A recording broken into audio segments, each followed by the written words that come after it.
Actually আমাদের on duty mobile officer যখন mobile patrolling করছিল on the airport and Ushabad Narsingh area, তখন সাসপিশিয়াস গ্রাউন্ডে দুজন লেডিকে দেখতে পাই এয়ারপোর্ট প্রিমিসেসে। অ্যাকর্ডিংলি তাদেরকে প্রিলিমিনারি যখন ইন্টারোগেশন করা হয়েছিল তখন তাদেরকে বাংলাদেশি বলে সাসপেক্ট করা হয়েছে। তখন তাদেরকে আমরা ডিটেন করে থানাতে নিয়ে আসি এবং ইন্টারোগেশন মধ্যে জানতে পারি তারা বাংলাদেশি ন্যাশনাল।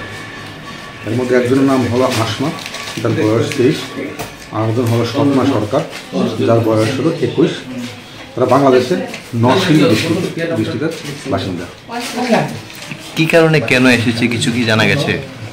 তাদের উদ্দেশ্য একটাই, মানে বাংলাদেশে কাজের একটু ক্রাইসিস থাকাতে তারা ইন্ডিয়াতে কাজের সন্ধান হয়তো পাইবে এই আশা করে তারা বাংলাদেশে ইলিগেলভাবে এন্ট্রি করেছে। কোন সাইডটার থেকে তারা মানে ভারতে ঢুকেছে?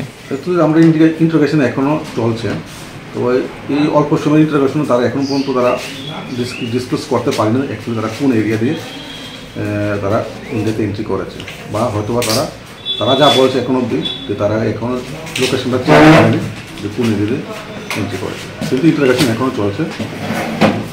তাদের সঙ্গে কি আর কেউ রয়েছে, কিছু পাওয়া গেছে?